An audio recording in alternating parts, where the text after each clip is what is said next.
Okay, we're here with Chris and Mira at Althea Medspa. Can you tell us a little bit about your business and the products and services you offer? Well, we are a medical spa, which means that we are more on the medical staff of the spa.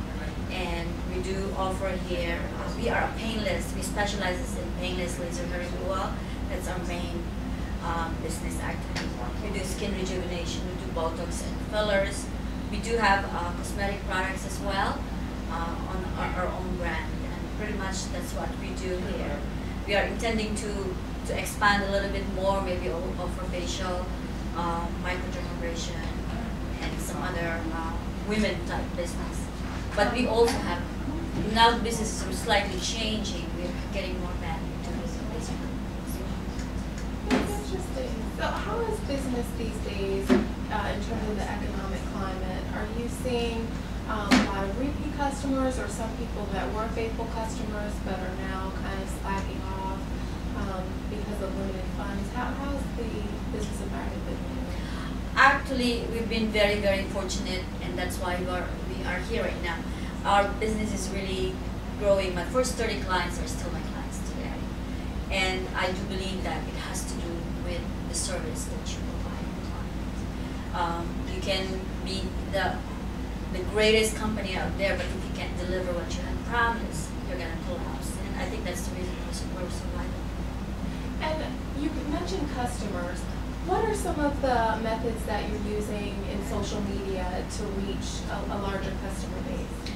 Our main base actually is a lot of people, a lot of businesses doesn't like it, but we love group buying, online group buying. We really believe, I believe in it, Chris believes in it, and we probably have over 1,000 clients now. We're just over a year old, and we believe in it, and we will not have these 1,000 clients if not because of the group buying. Now, which sites have you used, and what was your experience like with that particular site?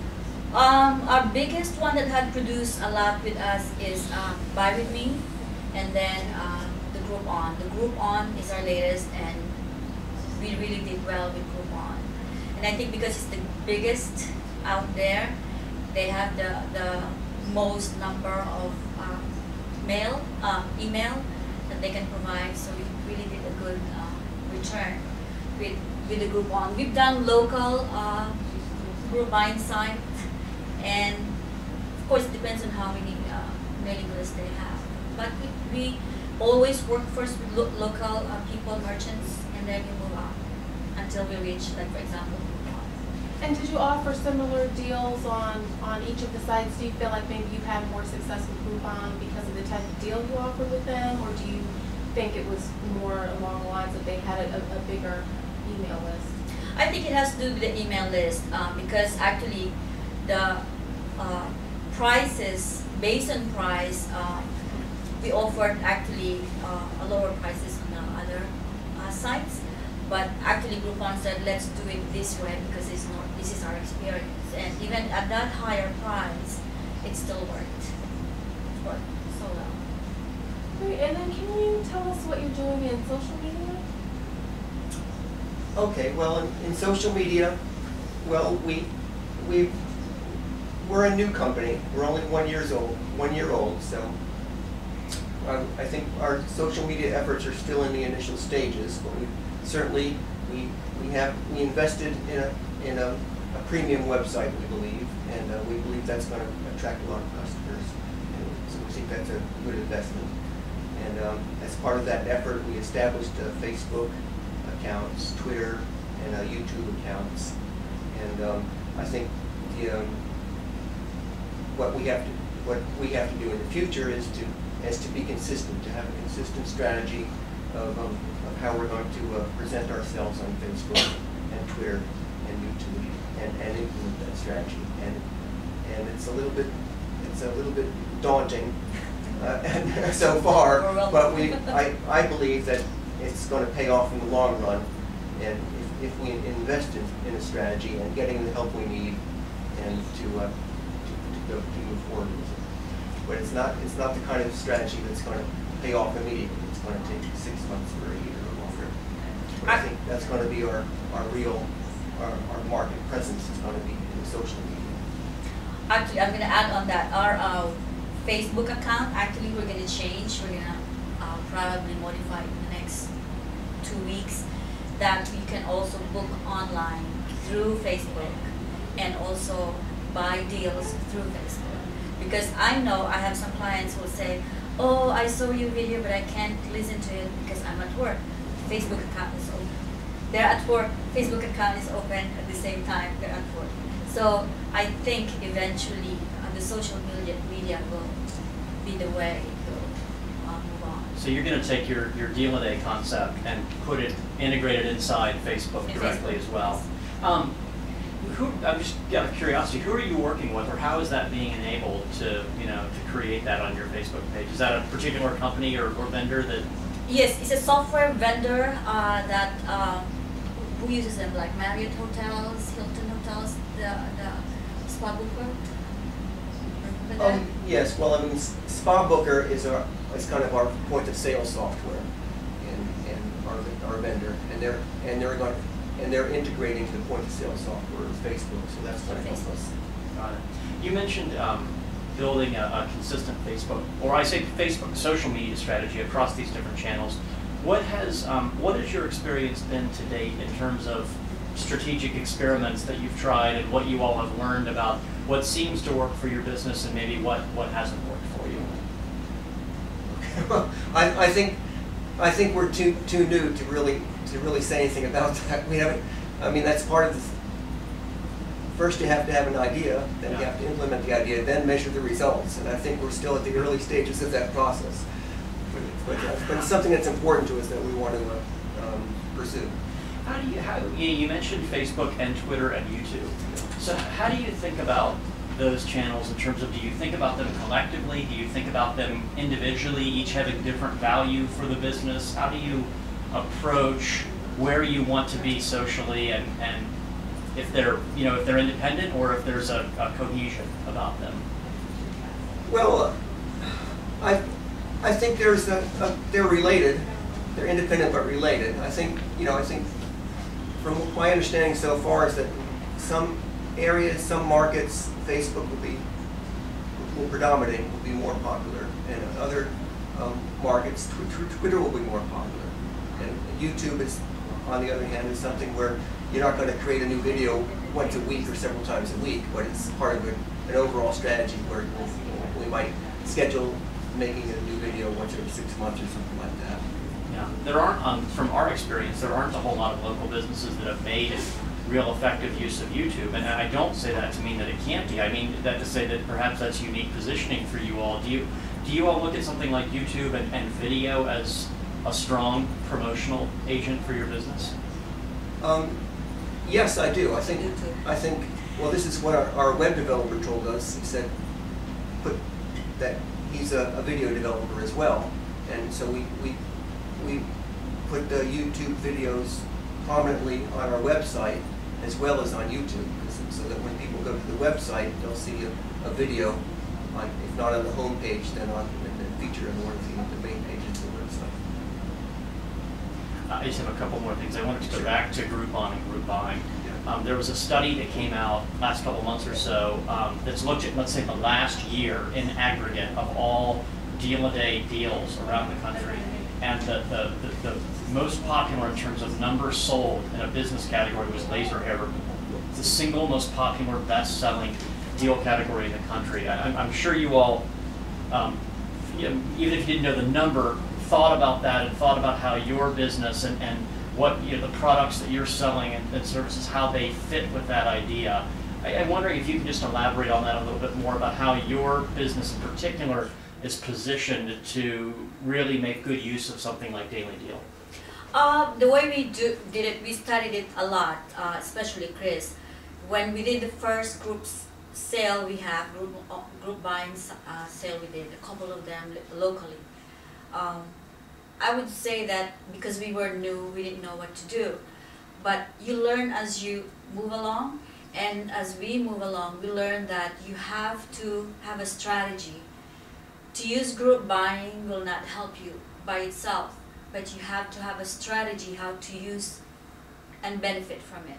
So what we normally do is we have a group sale, for example, with Groupon last maybe 2-3 weeks ago, but at the same time we already planning how are we gonna approach it.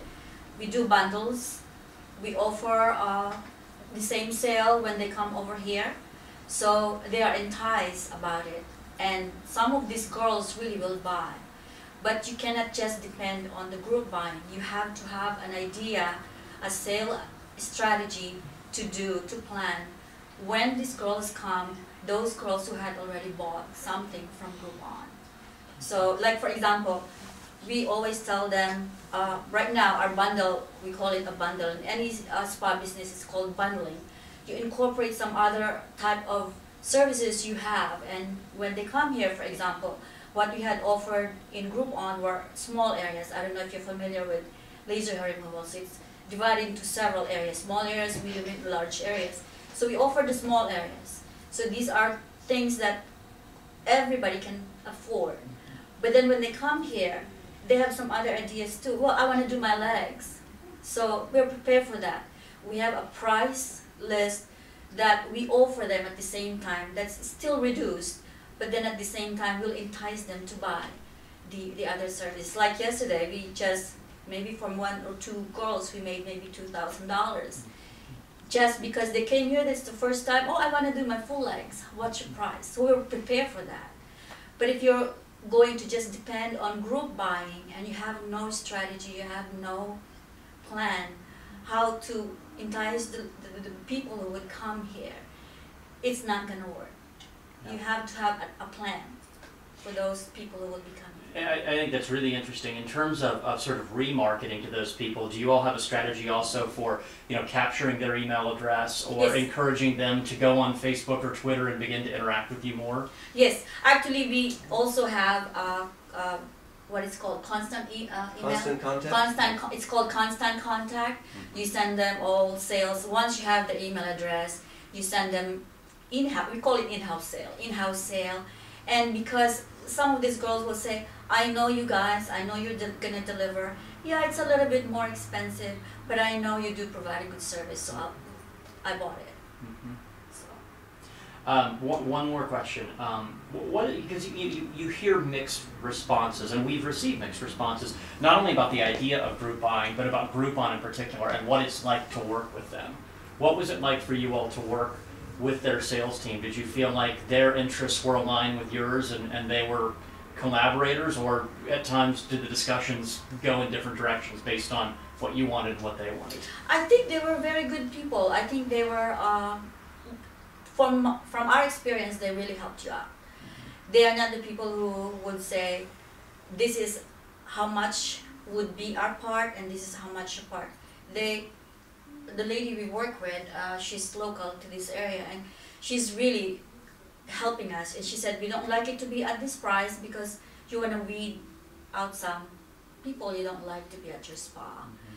So you just want it to be like the middle class. Mm-hmm. You don't like people who are really, really down there, but you want to be the people in the middle class, so you know that they will continue with you. So I don't know with other companies, but I'm really happy with group buying. I don't think we're gonna stop using group buying. Again, through the year you have to plan it also how often you're gonna do it. You're not gonna be doing every month group buying. Right. It's not gonna help you. But maybe quarterly or maybe twice a year, it does work. For other types of advertising, we've tried print media in the past. It's very, very expensive. It had really never worked at this time for us. When you say print media, do you mean like traditional yellow pages or internet yellow pages? Ad in the newspaper, local newspaper.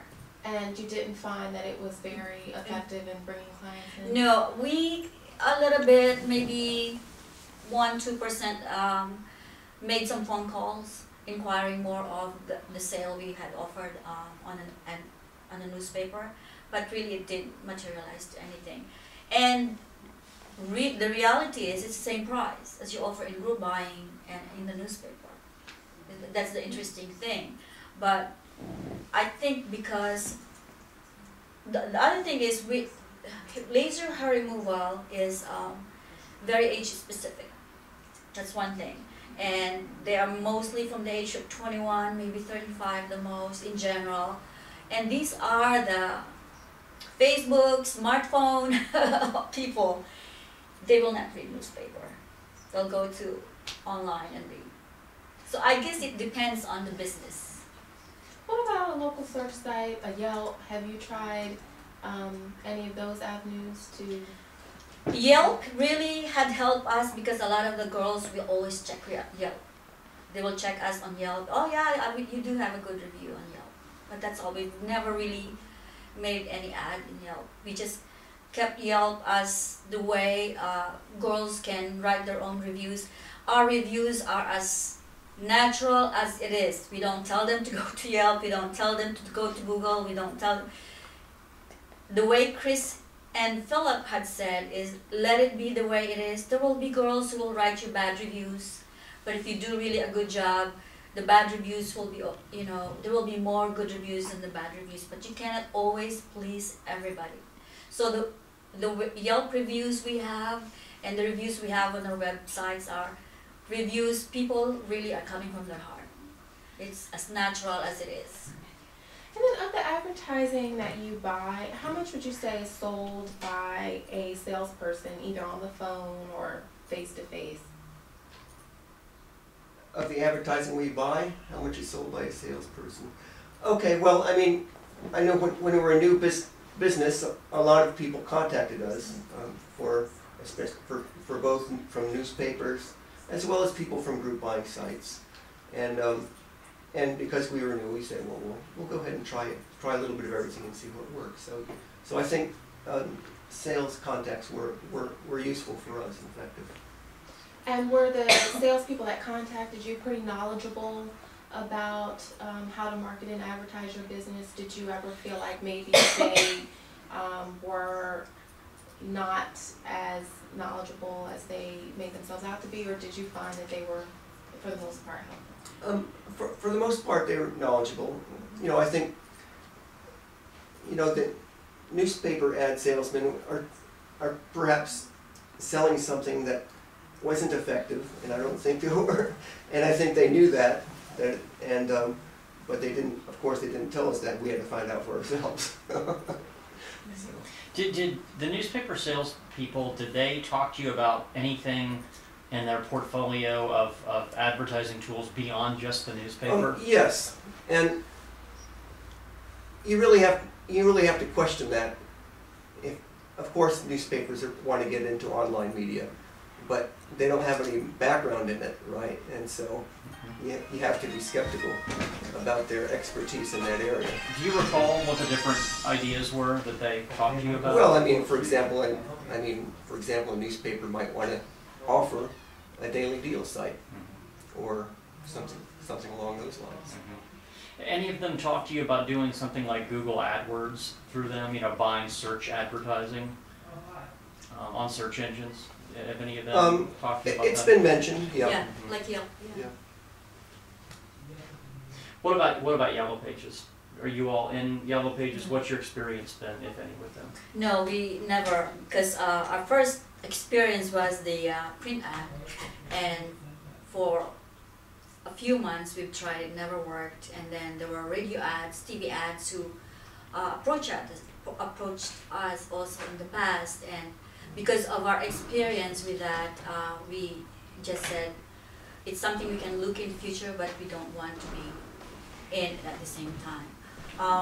So we never tried those, but there were several TV stations and local radio stations had approached us to put an ad in their station. With print ad, the newspaper also had like catalogs, like local catalogs. They said you need to, maybe you would want to be considered in Loudoun County, for example, local businesses, and we featured there. And again, we turned it down because of the experience that we had. We tried the group buying just to see if it really gonna work, and when we tried it, it worked. So we just continued with it. So if we're looking ahead over the next 6 months or so, it sounds like next steps for you all, next pursuits, are building out your social strategy, and that includes bringing Deal a Day and scheduling and things like that directly into your social networks. Yes. What else am I missing? What else is on your horizon as interesting things you'd like to try or that you'd like to do more of? No, I think you hit the nail on the head there. I think our marketing plan for the next 6 months or a year, I think the group buying was an easy way to start a business, but I think the group buying sites, we want to continue with it, but ultimately we don't want to be dependent on them because I think they're very fickle and it's still a very new, developing and unstable business industry from our point of view. But I think it's here to stay. But what is it going to look like a year from now? We don't know. And do they have any loyalty to us? No, I don't think so. They're looking for something. They're always looking for something new that will attract impulse buyers. And so I think our goal is to have a presence on the daily deal sites, but to really establish ourselves in the social media arena, such as Facebook and constant contact. And so that's going to be more of a consistent draw for us. And in addition to that, I think we do get a lot of business from referrals. And that's always going to be a major source of clients for us. And so we have to, I think our goal has to be a way to encourage that, maybe through some type of loyalty program or membership program. And yeah, we have to find a way to do that effectively for us. That's really interesting. Where are you all in the sort of the thought process of what a loyalty or a rewards program would look like or work for you in terms of rewarding your best customers and rewarding those that create a word-of-mouth chain for you? How do you think that would work? Well, I think it's already working for us. We haven't really implemented that type of program, but we had given a few ladies who had really referred us to a lot of their friends. We have one specific client who hesitated first to come with us. When I talked to her the first time, she's hesitant because she doesn't believe in pain-free laser removal. She never had experience with pain-free laser removal. Her experience with laser removal is painful. But when I started with her, she was so amazed that she can't even believe it, that such a thing exists. So when she left, never said a word to me. She left. The time she got home, she said she emailed all her friends. And this is a woman who's a marketing lady. She's really a marketing lady. So whatever she said, all these 50 girls, probably she has 50 friends now, is coming to us. And those 50 girls referred to their other 50 friends. And it's just amazing that I can't even believe that this one particular lady can generate that impact. And a lot of our friends said if she said it, we would believe it because it's the truth. That's what she said. The way I look at it is, you've got to deliver. And for example, even if you do group buying, say for example a restaurant, let's say you got 1,000 voucher buyers, but they went to the restaurant, the client went to the restaurant, the food wasn't that great. They're not going to come back to you. But if you do have and deliver what you have said, even if you had only, let's say, 10, that 10 will be like, what do you call that? Like an atom will go, these 10 people will generate 10, 10, 10, and it's going to multiply. So you've got to deliver, you have to have a good product, you have to good customer service. That's one thing also we've learned, customer service is very, very important. You cannot just ignore it. There's one complaint, contain that complaint, resolve the complaint, fix it right away. Because once that one complaint is going to generate just like thousands of believers that even if it's not true. So contain the complaint, fix it right away, resolve it right away. But customer service is always, always very important. And I believe in it. I'd like to have good customer service when I'm at the other end. So I do the same thing with this podcast. I have one more follow-up question. So for that one lady that referred all of those people to you, like when she comes back for service, do you maybe offer her like some sort of a discount or throw in like an extra service as a way to kind of say thank you or? Yes. Yes, actually, we had given her free service, and she said, no, I'm willing to pay. I said, no, this is what you have done for us, so this is also what we're going to do for her. Actually, she was here yesterday. 2 of her friends were already here at the same time with her. They met here, but they didn't know. Oh, you're here. So that's how her personality is just very strong. She's very quiet, but she really has an impact on other people. And that's her job. She's a marketer. She's a marketing business.